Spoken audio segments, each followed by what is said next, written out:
go, live on episode 156 of the Trash Talk Business Podcast. As always, I'm your host, Andy Weins, with Camo Crew Responsible Junk Removal right here in Butler, Wisconsin, serving southeastern Wisconsin.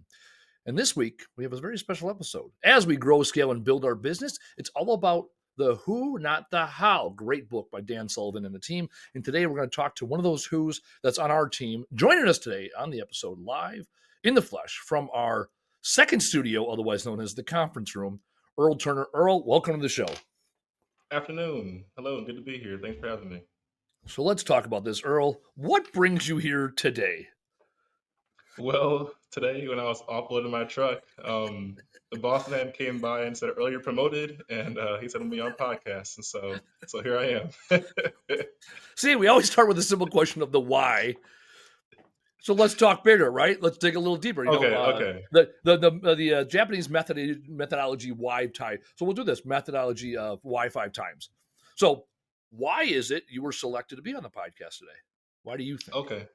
Well, I believe it's because I have been working here for a few months now, and I've been learning and growing, and I want to say I've been displaying some of the qualities that you guys push here. And I'm a crew chief now, and so working my way up.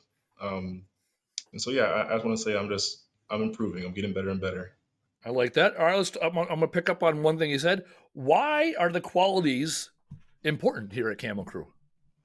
Oh, it's what we live and I won't say die by, but it's what we live by. Hunger, dependability, camaraderie, and the new one, uh, esprit de corps. It's just like if you can fit into those four qualities, you're well off here. So yeah. So why is that? Why are those those four our values, our 4 values? Why are those 4 values so important for the way we run our business? Well, in this, I mean, it's if you want to, we can think about the absence of each one of these and what that would entail. And so, like, if you're working and there's an absence of hunger, that'll affect your work ethic. If you're working and there's an absence of camaraderie, no one wants to work with you. You kind of no one wants to work with you, and it's just a bad work environment. And so, I guess, like, and you can do that for everything else. And so, I guess the presence of these things, leads to a good work environment, productive work, profitable work, and just all that good stuff. So why is a good work environment important to you? Oh, we've all had those jobs. You have so have I, where you wake up in the morning and you probably roll your eyes, you probably grunt and groan about having to get into work. Um, this job is not like that. The fact that there's such a focus on camaraderie and fitting in where you get in and contributing, I know that I'm not going to be picking up anyone's slack. I'm just going to be contributing to the team's work, and so yeah, just the balance of what I put in as an individual versus what individuals put into it as well is just a matter of everyone putting in their most. I appreciate that. I appreciate that, Earl. See, there we go. You survived why 5 times methodology. I do that when I do workshops. One of the things I get into when I do a 4-hour workshop, the last hour block of instruction, after we set our goals, we talk about why. And then Mhm. you tie the emotion to the action, and that's where you really get that individual buy-in. Because at that point, I've led them down this journey so that they have a very clear what they want to do, right? Smart goal, singular, measurable, obtainable, relevant, time bound. And Mhm. then they tie their why to it. I had a gentleman in Orlando back in January.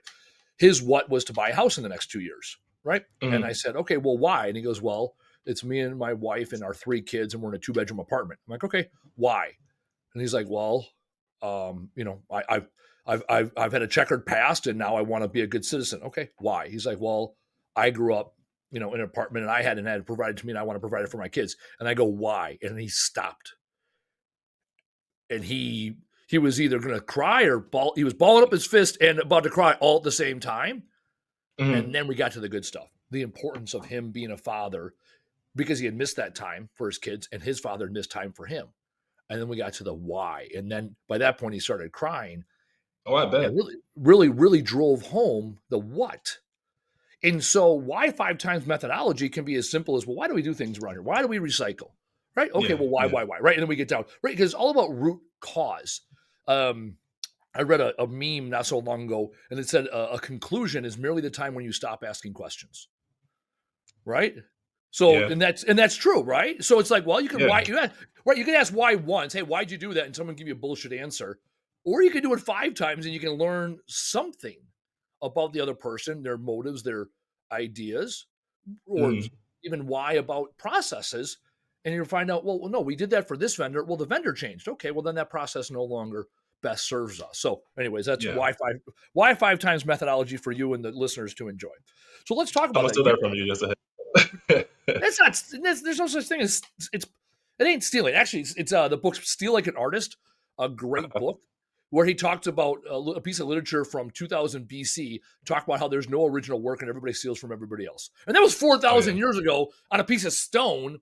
And so yeah, it's Uh-huh. called it's a great book. Steal like an artist. Again, when you Still like an steal from one artist. person, yeah, I have it upstairs here. I'll give you a copy. Steal like it's when you steal from one person, it's called plagiarism. When you steal from everybody, it's called research. It's merely Mhm. semantics. And yes, I stole that from somebody who stole it from somebody else, right? And there's no original Uh-huh. thought. It's merely regurgitating all the things you've heard, right, in the machine that is your own head. Mhm.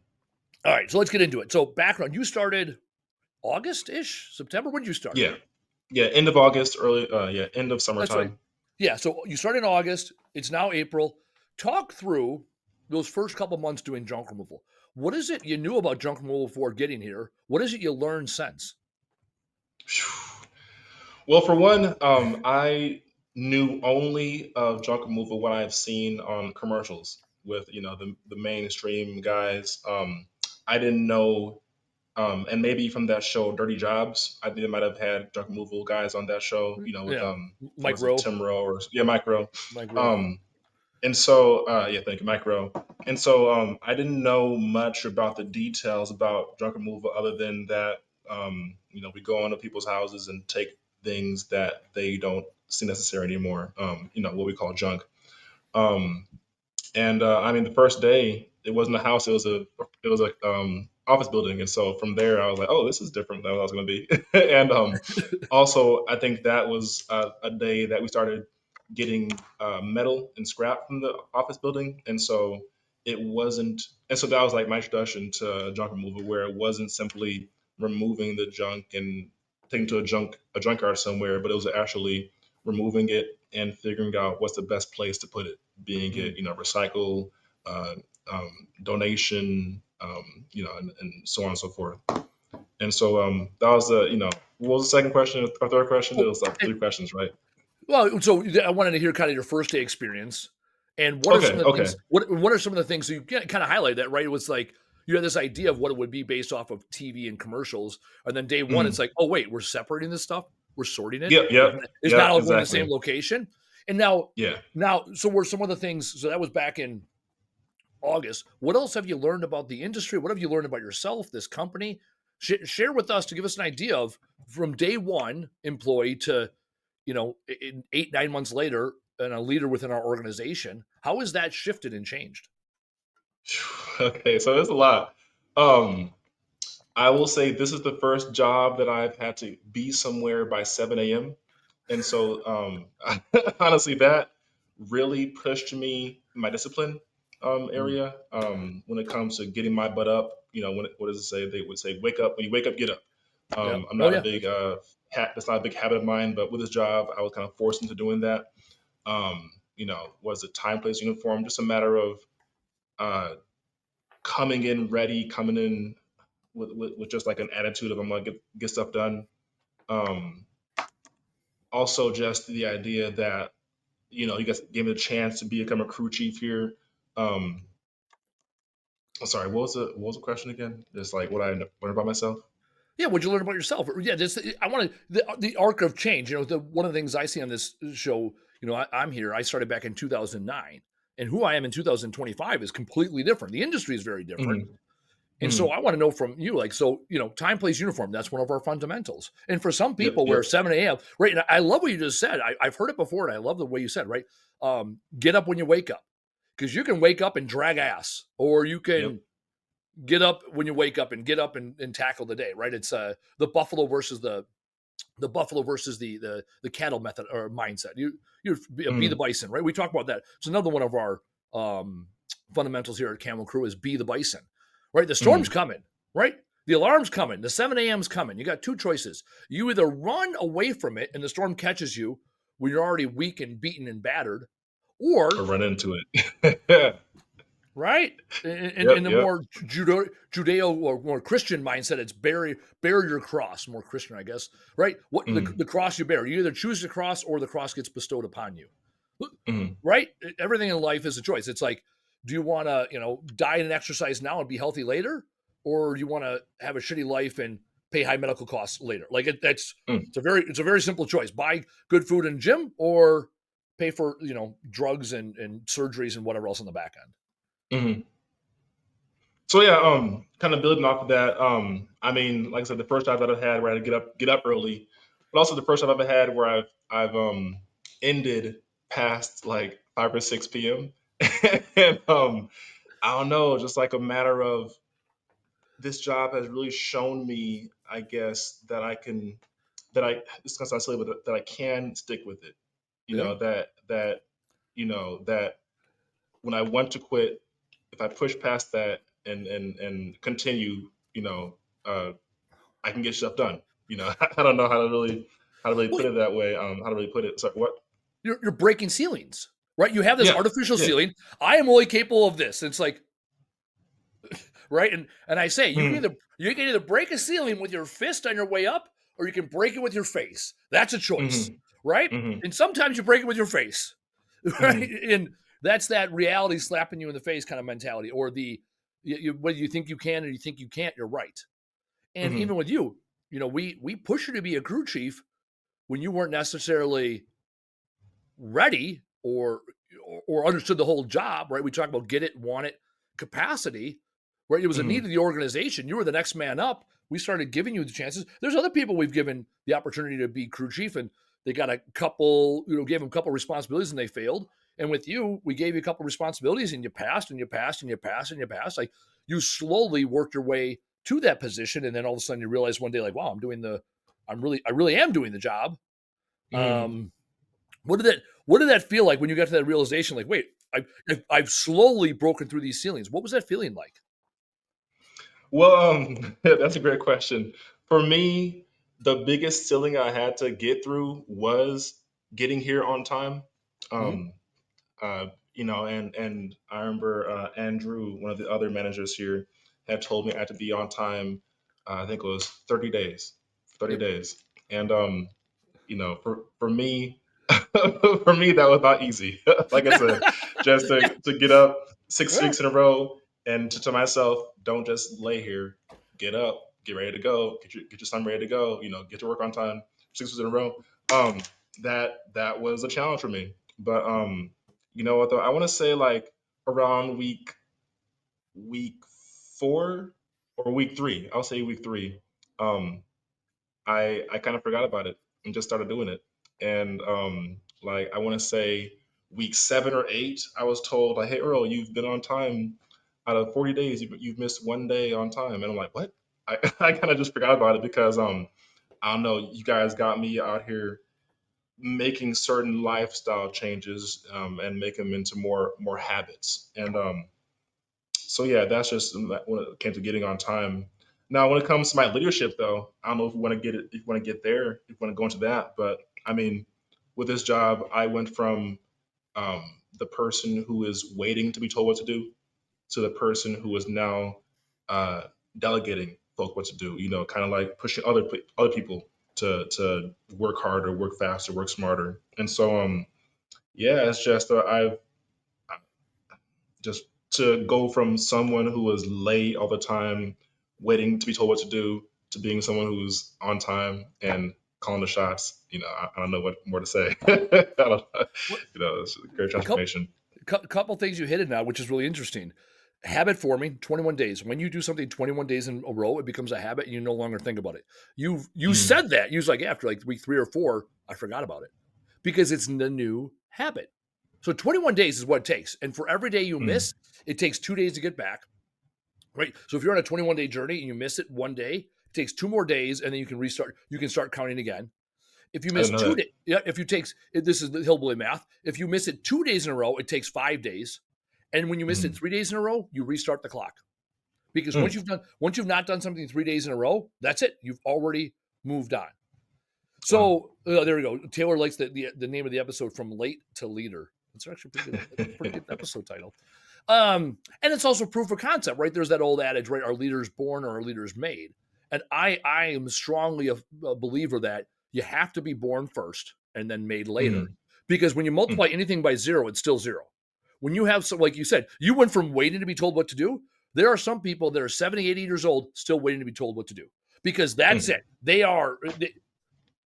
There's zero gumption whatsoever. And maybe it's there mm, and they choose not to act. So that's still a zero, right? A mm, thought without action is still a zero. You don't get credit for an idea. You get credit for what you do in this world. And so mm. we saw it in you. You came in articulate. You're there's one of the smarter guys. Like day one, I'm like, oh, that guy's got a brain on him. As soon as he can start to show up to work on time, we could give him a little more Yeah. responsibility, right? Like I said, uh, everything we gave you, you were successful at. You're like, all right, Earl, now you're going to drive. All right, now you should drive. All right, Earl, now you're going to use Jobber. You're using Jobber, right? Like along the way, right? We use certain guys on the team as a litmus test, like Jerome, for example. Jerome's the old guy. He's 42 now. I'm 41. We're a year apart.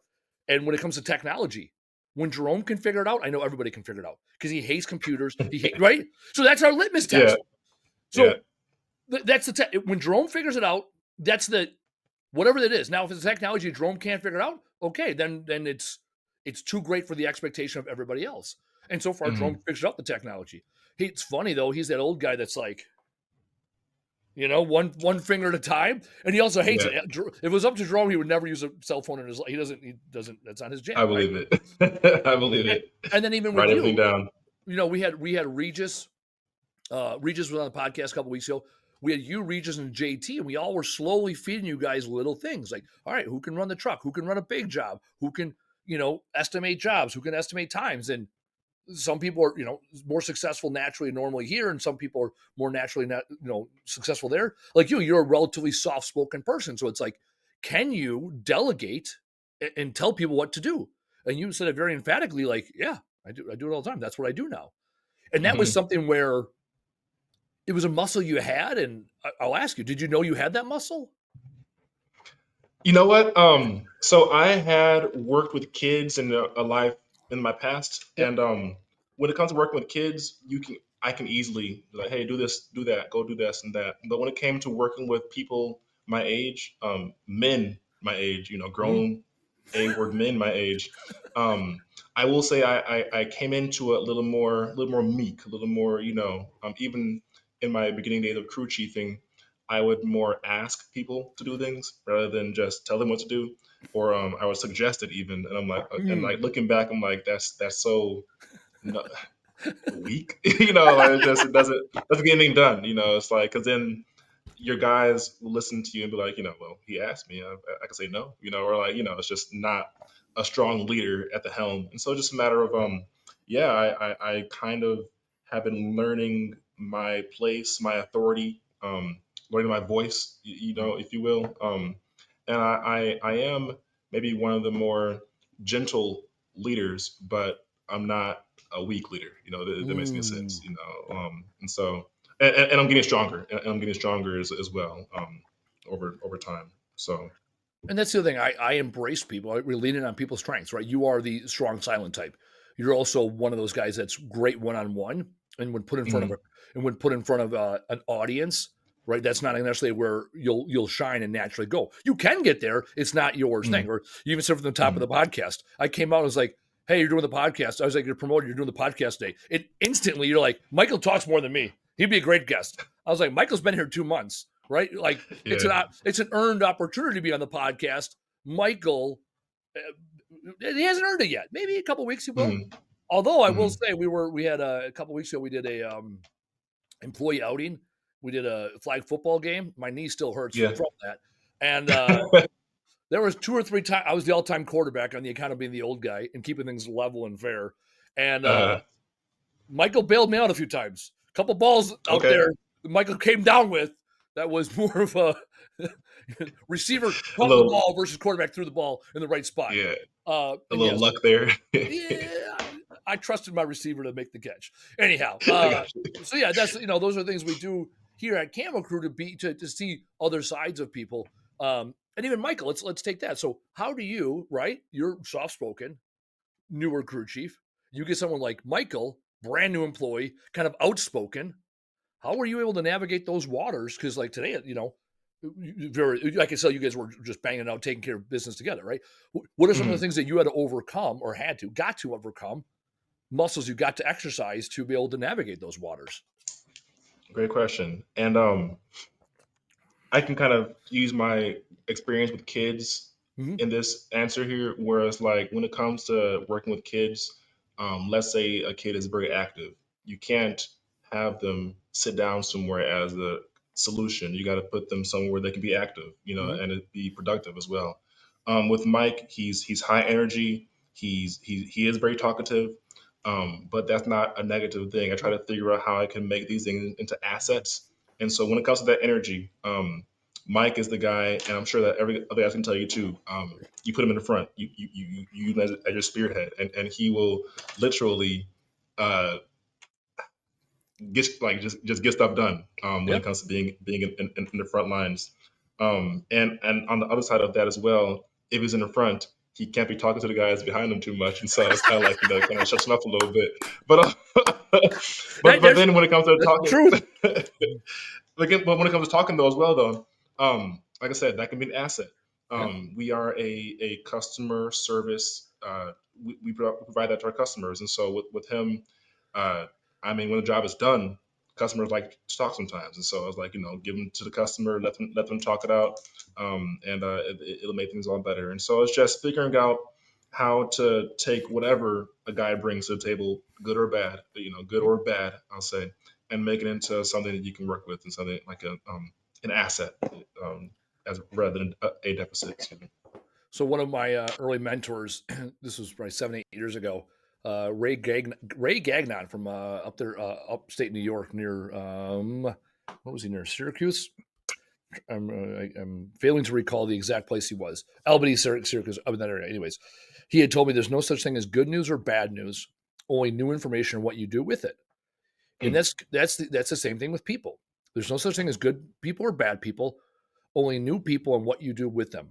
Right? Some people, mhm, you're like, yep, they're not allowed to be in my life. And you adjust accordingly.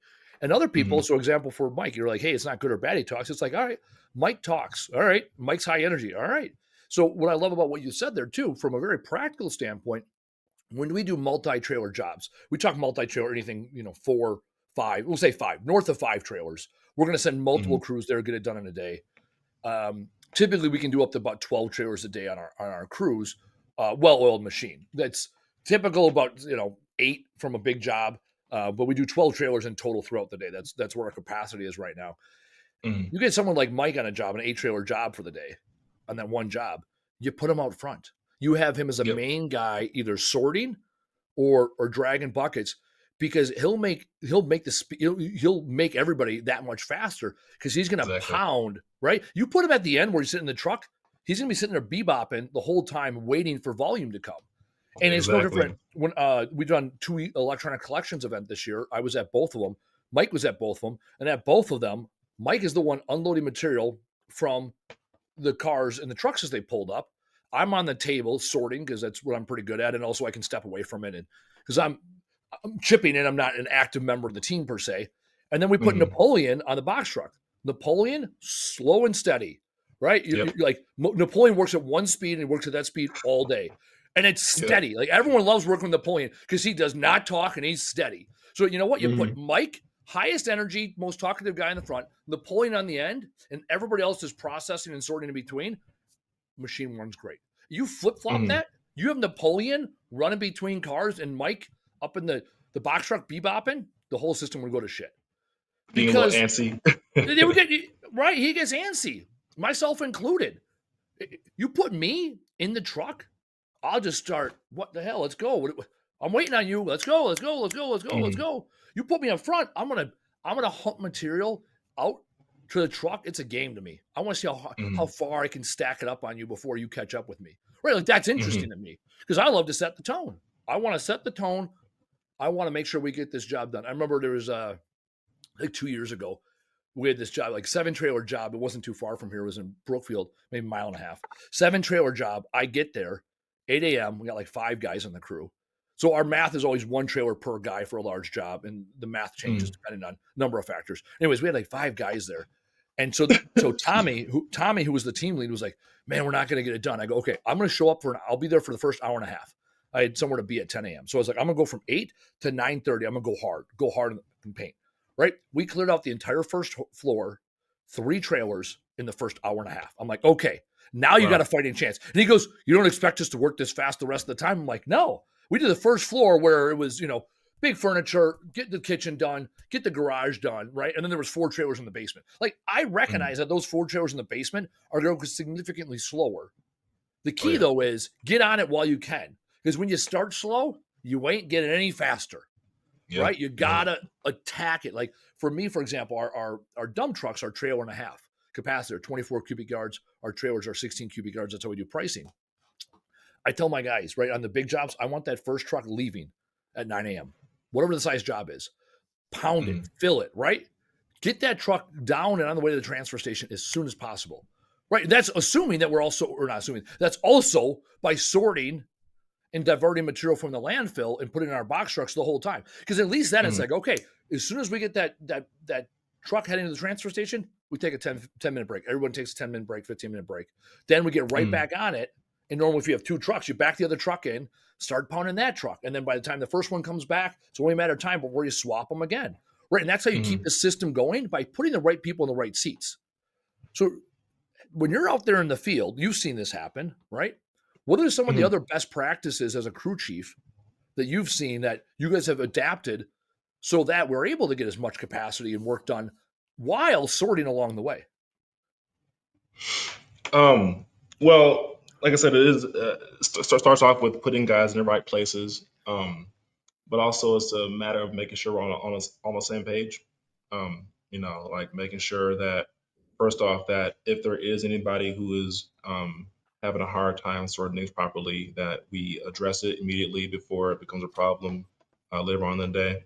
Um, we like I said, we're just all on the same page. If something doesn't work, we move them to where it might work. So we're always making adjustments where it's necessary. Mm. Um, uh, you said how do we maximize capacity and how to maximize Well, just productivity no. and what was the other one? Well, just maximum. Yeah, I mean, I want to hear from you. You're doing it every day. I'm talking about stories from 2 years ago, where hey, that one job I Mhm, banged out a few months ago, right? I want to know like what are the challenges you see? Like you kind of hinted on it, right? You got the wrong guy in the wrong spot in the system. You pull them mhm, out, or you swap them because it may or may not work. At least you're mhm, doing something different versus doing the same thing over and over and expecting a different result, which is mhm. insanity as we know it. Oh, but along with that, never have too many guys in one spot. That's just Mm, going to cause clutter and there's no flow happening when you have too many guys in one spot. It's better to have some guys moving material between the location to the truck. One guy actually on the truck, placing it on there. Like I said, Napoleon placing it on there in a organized, intentional way, not just tossing it on there, but placing it, stacking as much as possible.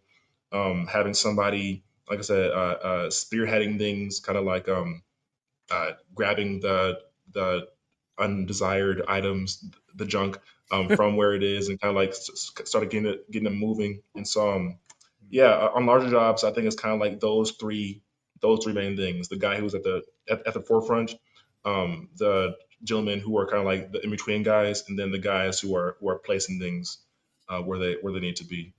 And usually, as crew chief, I was kind of taught to kind of be at the end of it all, like maybe on the truck or maybe in the garage or kind of towards the end of it, kind of making sure that things are going well within the the building or within the whatever it is.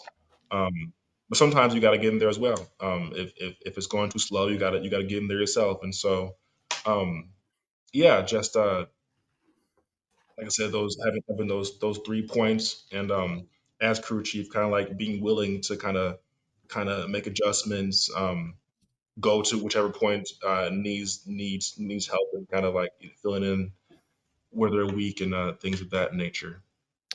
Well, that's the job. When I was talking about that even with the e-waste event and any job, right? It's having the system that works, wherein the crew chief is like the coach that comes on the floor when needed, Yeah, yeah. versus a player on the team. Right? Their Hmm. job is to coach up and train up as you go. So if you see someone that's struggling, you get out there, you coach them up on the spot.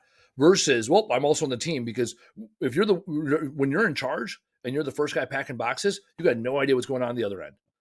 When you're Yep. in charge and you're in the truck, you're wondering, wait, where are they in the house? What material are they moving? Right? And Hmm. being able to float from front to back throughout the whole process allows you to keep your eyes on the job. And a lot of guys that are starting their business, one of their big apprehensions is, are people going to live up to the quality of the workmanship that I do? Are they going to make sure when they're taking things out of the house that they're not scratching the walls? For Hmm. us and those businesses that sort material, are they sorting material so we're not putting it all in the truck that's going to destined for the landfill?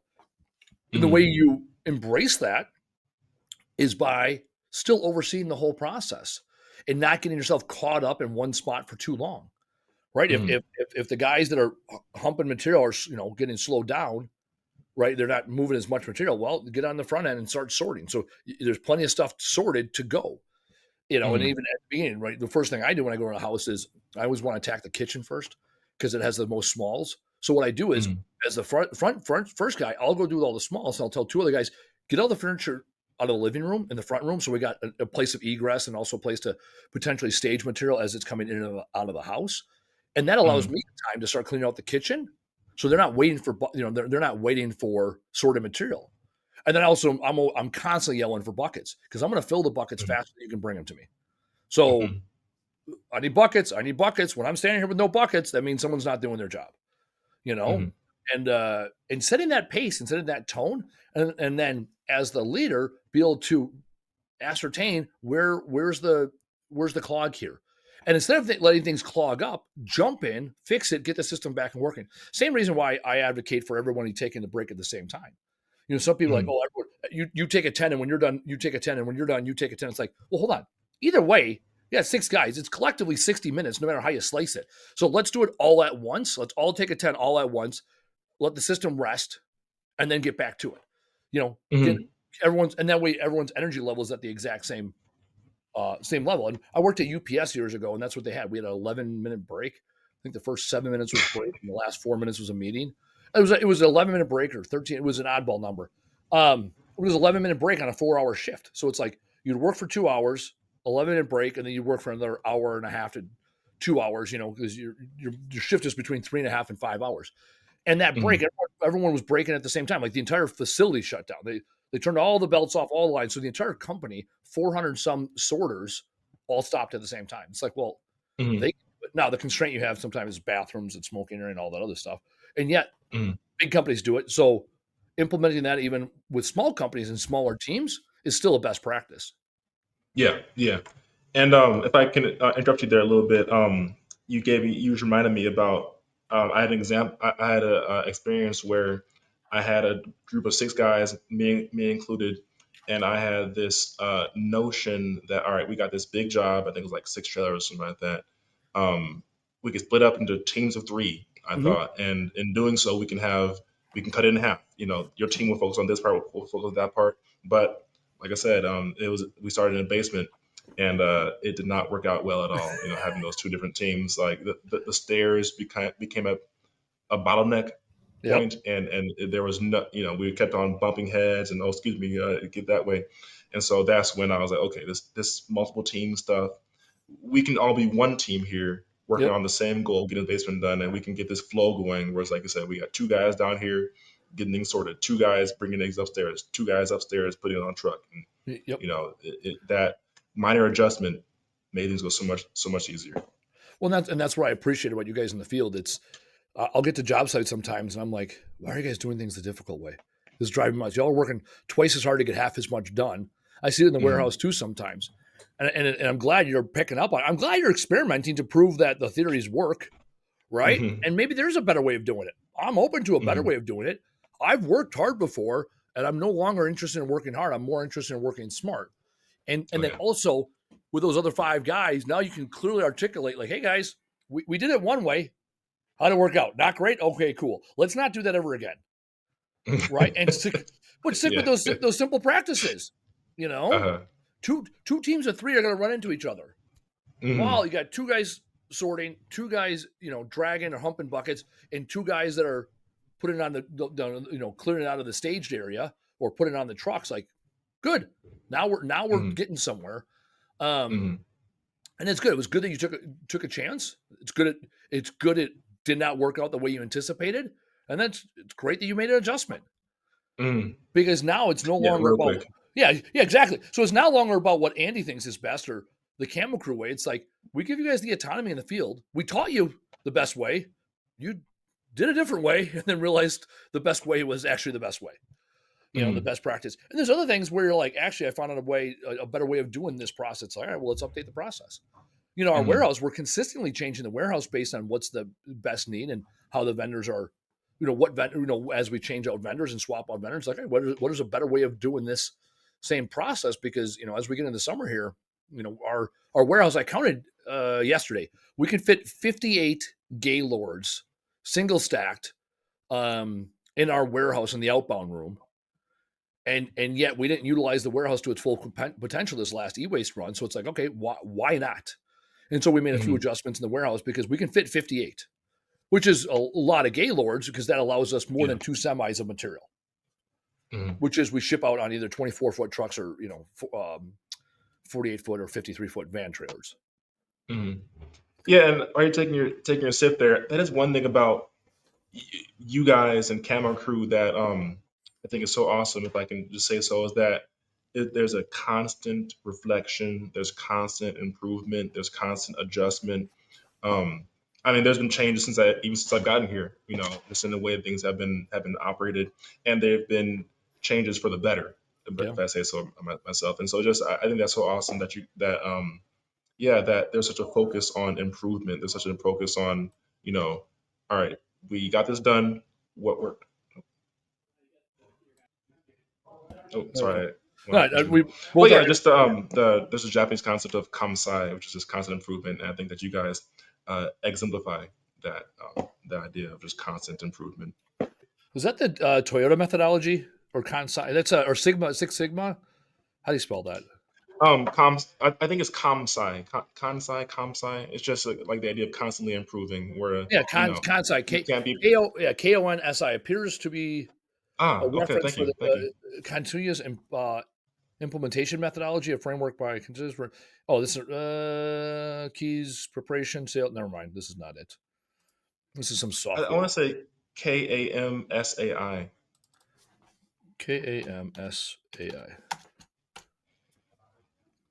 KANSEI. Translate. No. All right. Kansai engineering. We haven't figured it out. We might figure it out. That's some Kansai engineering is Kaizen. Wow. Kaizen. Okay, I Kaizen. was totally off. Totally off. How do you Sorry. spell that? KAIZEN. Wow, it's We embarrassing. got the Japanese philosophy. I knew it. Japanese philosophy and methodology for continuous improvement, focusing on making incremental and ongoing positive changes to process and systems. So the five principles are: know your customer, let it flow, go to Gemba, empower people, and be transparent. Go to Gemba means visit the actual location or site where the work is being done to observe and understand the real world situation and problems. There we go. That's what we're talking about. And then, empowering people, putting the right people in the right seats. That's as simple as that is. There we go. I Mhm. recall it from when I was taking a class in college and learned about this methodology when they're talking about Six Sigma. And yeah, the last thing is this is where a lot of business owners struggle. Be transparent. Share information openly and honestly with all stakeholders, including employees and customers, to build trust and facilitate collaboration. Let's talk about that. That's something that Oh my is goodness. relatively unique to our business. Let's talk about that. Oh yeah. Um, yeah. Since you mentioned that, we have these Tuesday trainings where the company literally invests an hour and a half, maybe 2 hours of the company money into training us. Like I said, these small incremental improvements they're given to us. And sometimes during these meetings, they'll literally lay out. You guys really lay out the numbers, how much money we're making, how much money that you want to make, how much money we need to make. You'll show the gains, the losses. You'll show how our work ethic or lack thereof affects the company, and yeah, just that transparency. It's literally not a matter of us just making the company money, but it's a matter of us contributing to the company's, excuse me, to a singular goal. And yeah, there's I mean, I haven't asked any questions yet that I've been told, oh no, you don't ask that question. I've had all my questions answered. You know, and so yeah, the Camo Crew, yeah, transparent as water, in my opinion. I like that. Yeah. Let's talk about this. So we also do all day training once a quarter. So we had all day Mm, team training last Tuesday. mm, So what was your takeaway? What were your top takeaways from training? I haven't talked to you yet. I was down in Missouri at a speaking conference. I left that afternoon. What was your top mm. takeaways from last week's uh, all day training? Um, I've been to two all day trainings so far, and in both of them, it was reiterated to me, and it just bears repeating how this company is different in that it's not a top down pyramid. It's more like a bottom up pyramid where the boss and the owners at the bottom type deal, Hmm. and the people who, I think the customers are on top, but then like the Yep. workers are like, close to the top as well. And just this whole shift from it being where we're working for the boss man, to it being where the boss is working for us, we're working for the customer, and then the customer is, taking care of us as well. And so yeah, that change sticks with me. And I'm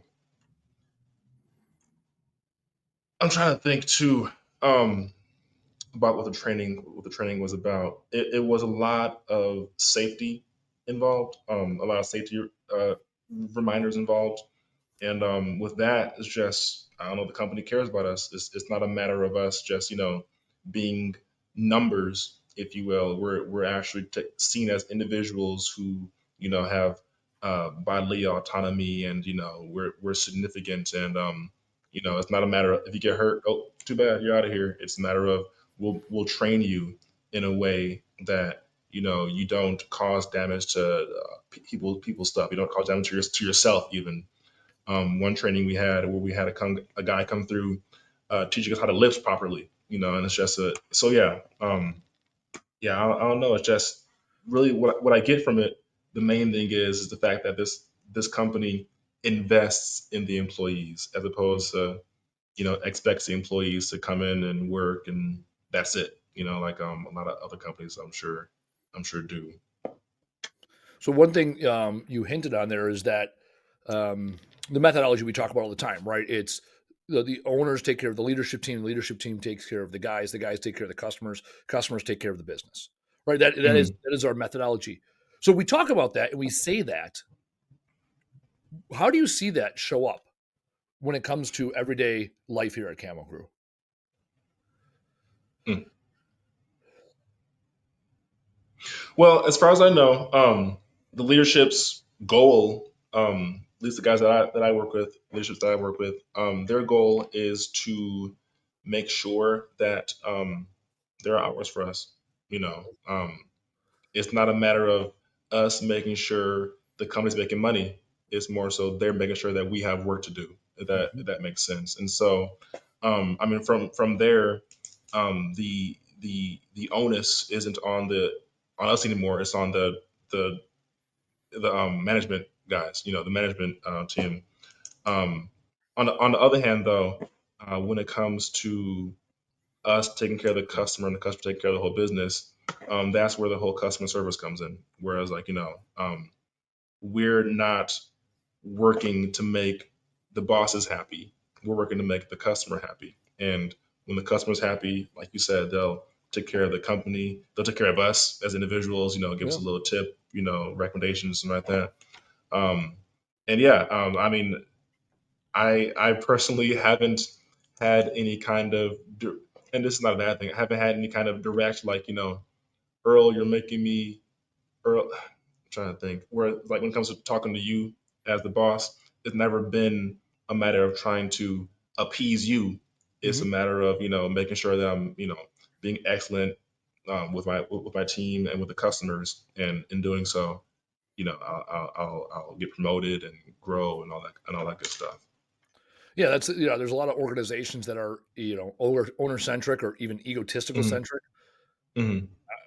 That's never been the way we run things around here because it ultimately doesn't serve the greater good, right? The greater good is taking care of the community, and you guys are out there Hmm. every day. You guys are doing the jobs. You guys are in the community. So how you guys interface with the community is a lot more important than what I have a personal thought towards you or somebody else on the team. Hmm.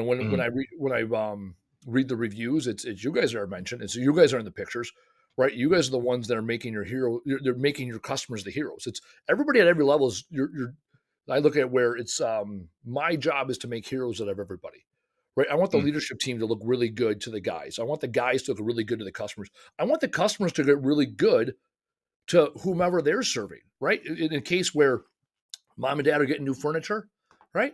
I want the kids to be like, wow, my parents are heroes. They got the old furniture out, new furniture in, right? When it comes to sometimes when it's families that are moving mom and dad to senior living, it's like, hey, the reverse here. The kids took care of the parents, right? Our Hmm. job is to make the next person look great. Realtors love us because we make them look like the heroes, so their clients can sell their house. We had a situation last week where a realtor said he was going to clean a house out for a certain amount of money.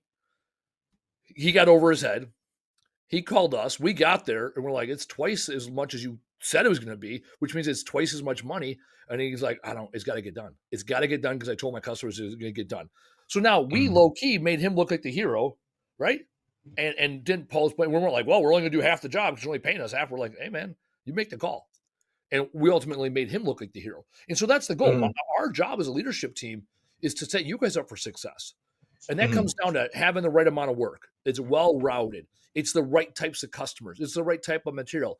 We have great relationships with our vendors, Habitat, Goodwill, um, the mattress company. I don't know who we're using. Mattress company is new. We got a new mattress company. We got Avterra, which is our electronics collections or electronic recycler. Like we have all these relationships. So you guys are successful when you bring material back. You know exactly where to put it, how to put it. So we make them look good. So when they deliver Hmm. loads, the load looks good. It's like, all right, man, we want to work with these guys. We were talking about yesterday sorting electronics, and we pre-sort all of our electronics. We don't have to. We choose to because we want to make Hmm. it simpler for. We get paid the same for you know um, miscellaneous electronics, large screen TVs, small monitors and things like that, and then we separate them because we want to make it as simple as possible for our customer. So we'll do a little bit extra because and it's also they fit better in the Gaylords, but it really comes down to we want to deliver a good product. Hmm. When we take furniture out of somebody's house, we want to make sure we take the feet off the couch and we keep them with the couch. So when we donate it, it's got the feet because we want to make Hmm. sure we deliver that product to the best, as good as it's been when we got it. Hmm. I just got a text message from Taylor saying that Regis was looking over the shoulder spying on you. Yeah, pardon my smile. I chuck a little bit, but to kind of build off that, though, I mean, sometimes we ourselves, I feel like, are the heroes too. I don't mean say that to sound haughty or egotistical, like I said before, but just like sometimes we are a client's last resort. Mm-hmm. Whereas, like, their body is not working the way it used to work 20 years ago, whatever. Their parents might be passed on or whatever, and yeah, we come through, able-bodied, ready to work, ready to get stuff done. And there's been multiple times, I kid you not, where a customer has just said thank you. I mean, on one hand, they're paying us. Yes, they're paying us good money too. But on the other hand, they literally say thank you. You literally, I've been working on this for 3 weeks, and got it done in 3 hours, or 3 hours, whatever, or however long it is. And so, yeah, just I like that, the creation of heroes. As you're in a business of creating heroes. I like that. I know, I love that, and that really is the truth. There's a lot of organizations, and let's go back to where we started this conversation. When you first joined, you're like, I saw what I saw on TV. You joined junk removal because it was a job for all intents and purposes, and Hmm. now you get to go into people's houses every day. You get to interface with the end user. You get to solve big problems. You get to be the hero in their own home. Hmm. To feel that gratitude for doing something that you're pretty good at and you like doing. Hmm. And then the back Hmm. end process, knowing that we're going to be recycling this material, we're going to be reusing it, repurposing it. Then we're also going to make a connection. We're going to get the material to somebody else that wants it. So now we're Hmm. the hero for making that transition because the person in the home doesn't know where to start, and the guy that wants the material, there's not a means to get it to them. And so we're the ones that make that happen. And that's the good stuff about what I love about our industry and logistics, right? We move product. Ultimately, that's what we're doing. We're moving product from one place to another where this person wants it Hmm. gone and this person wants it. Like, and we want to haul it, right? It's a win-win-win when we look at the methodology of how we run our business day in and day out, and that's what excites me Hmm. about the entire industry, right? And you use the word junk quite a bit early on, right? We avoid using the word junk in our business, right? They're Yeah. unwanted items, and it comes down to it's unwanted by one person. How do I get it to the person that wants it? A lot of Hmm. times we do electronics collections event. We collected 19,000 pounds of electronics on Saturday. That's 19,000 pounds that 380 cars did not want. Hmm. The recycling, the electronics collection or electronics recycler we ship it to, they want that material. And we're the catalyst that made that happen at no cost to the community members, right? We make that Hmm. happen because we know how to make that Hmm. happen and be cash flow positive and profitable. So that's what we get to do every day. And that's what excites me about this industry. That's why I'm doing it. And that's why I love to recruit guys like you that might not know or even care about recycling and the environment. And over time, there's an appreciation for the way we do things. So that's what Oh excites yeah. me, having you and the guys on the team that might not come in with any desire whatsoever to get excited about this industry. Because a lot of people aren't growing up in school saying, I want to haul junk for a living, right? I, Hmm. seventh grade, I did my seventh grade science fair project about recycling. Like this is in my blood, it's in my veins, it's what I Hmm. do. And so for me to go on this journey and have people like you join me on this journey is I love it. I appreciate having you on the team. Let's get to two things. We'll get to one word or not one word. What do you have to say? What do you love about working at Camo Crew? You got the opportunity to speak to potential vendors, potential customers, potential employees. What is it you love about Camo Crew? What do I love about Camo Crew? I mean, do you want me to get deep into it, or just like, the surface level stuff? Hey Because, baby, hey, I hey can talk baby, about, it's your world. I'm living in it. The deeper, the better. The more you give, the I more you mean, get. like, at the most basic level, the guys, we got some hardworking guys here. We got guys who will inspire you to work harder. Guys who will inspire you to be better. Guys who are funny to work with. Who's the funny? They enjoy Who's the funniest guy? the funniest guy. Yeah. Um, One of these new guys, Ray Mel, is pretty funny. Really? Ray Mel is pretty funny. I would have not have known that. He's low key Yeah, around me. yeah, he's pretty funny. He actually is like Mike, but I'd say more comedic. Just a heads up. Not a bad thing though. He's a hard worker as well, but just he's a comedic guy. No, but just I do love the mission as well of Camo Crew, where the mission is simply it is not simply remove unwanted stuff from folks' house, because anybody can do that. I could do that my dang self, but it's the mission of minimizing what we put into landfills. I love that, and I hate the idea of landfills being here after I'm gone. Like that my kid will have to deal with. That's kind of frightening. And so to mitigate that at all is a positive thing. Um, and on the flip side of that, putting things, like I said before, putting things into folks' hands who actually do want it. There's pieces of plastic I'm thinking of right now, whereas like if we didn't do what we did, it would end up in a landfill, and it would last until after our grandkids are gone, and Yeah. so on and so forth. But because of what we're doing, because of the small choices we're making of putting it into this bin rather than into the dump truck, we're helping with that. Um, and on the flip side too, you save money that way. You save money when you're not disposing of things and you're actually just reusing it, recycling it, repurposing it. And so yeah, just the guys, the fact that we're making a difference environmentally, and we're also giving folks who want or need certain things what they want or need.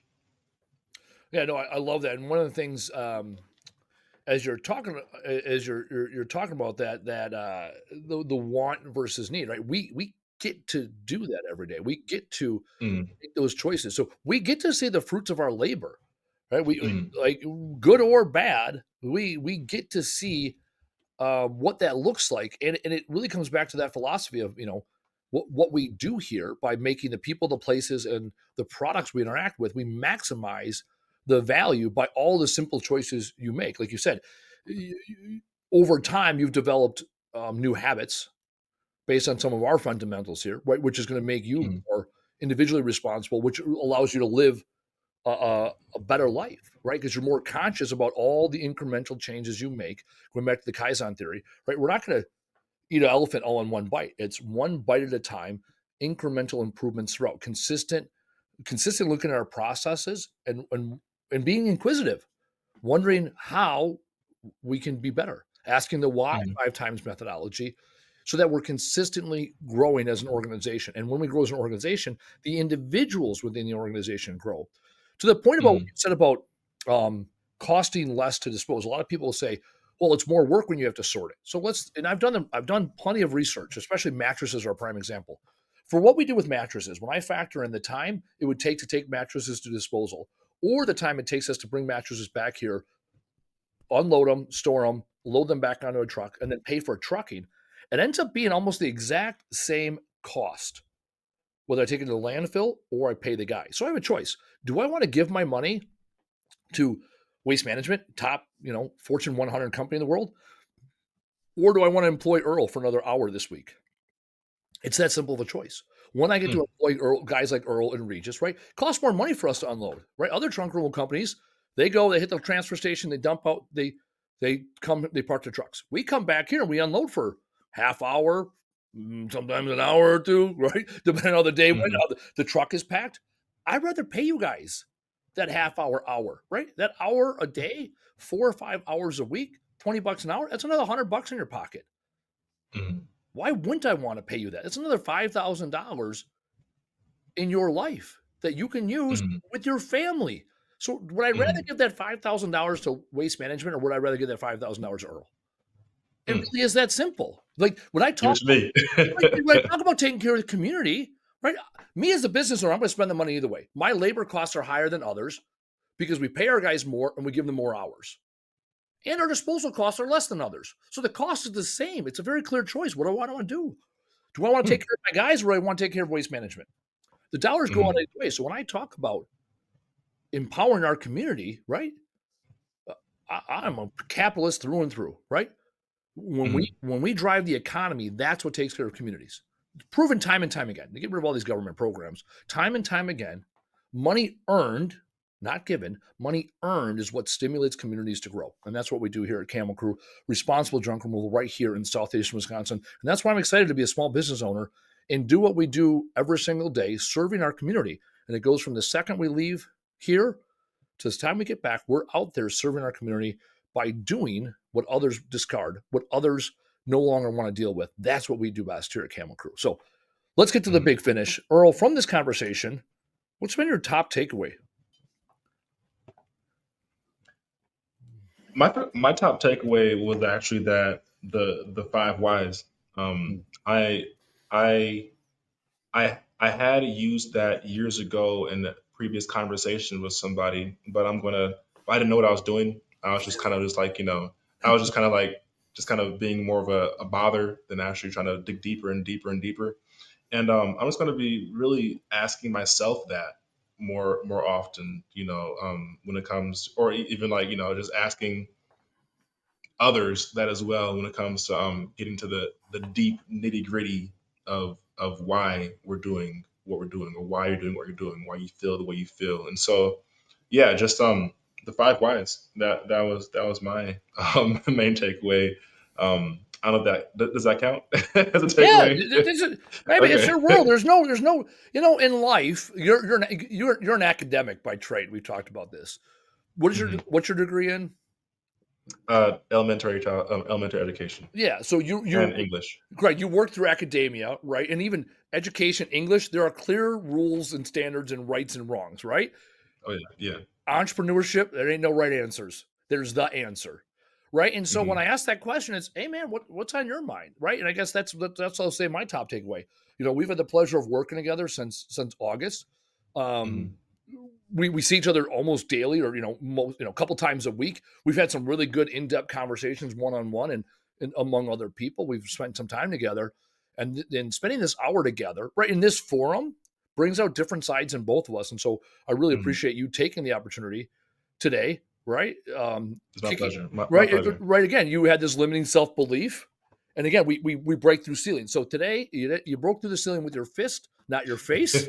Right, you Yep. embrace this opportunity. You put up your wall, and then it was like, "Fuck your wall, Uh, let's go." And so I appreciate you taking the time. And yeah, we're gonna have more of our employees or more of our guys on, because this is the good stuff, mhm, right? This is the in-depth stuff of what we do here at Camo Crew, and why I love being a small business owner, why I love guys like Earl working for us, and the dynamic. We're coming from two different perspectives, and yet we come to the same conclusion of how do we serve our community best, and it's by doing what we do mhm, here at Camo Crew. All right, mhm, let's talk about next week. Next week's episode, Barbara Fagan. Barbara and I both love neurolinguistics programming at a fifth grade reading level is where I do it. She does it at a doctorate level, essentially talking about words and how you can convince yourself to ultimately live up to your goals and dreams. So Barbara and I, she read my book, she used my book, and she goes on and does keynote speaking and talks about soft language. I talk about shit words that do not serve. So next week, Tuesday, normal time, and program next week, Tuesday, 4 p.m. Central Standard Time, 1600 for my military folks. We will be talking about the power of language and essentially how to convince yourself that you can do anything you want through your language. It'll be coming up next week. So, on behalf of Earl, our guest, Taylor, oh, actually, I forgot. Also, if you want to be a guest on the Trash Talk Business Podcast, go to trashtalkbusinesspodcast.com and apply to be a guest. Also, for the listeners out there, there's someone you want to reach out to, someone you want to hear from, send them our way. Send them our way. Tell them to go to trashtalkbusinesspodcast.com, fill out a chance to be a guest on the show so we can bring the best and brightest in our industry right here to this show. So, on behalf of Earl, our guest, Taylor, our producer, I'm Andy Weins, and this has been another amazing episode of the Trash Talk Business Podcast. Bye now. Thanks for listening. Tap subscribe or follow to get the latest episode. And if you enjoyed this episode, be sure to leave us a review and tell a friend to listen. To learn more, visit trashtalkbusinesspodcast.com. Bye now.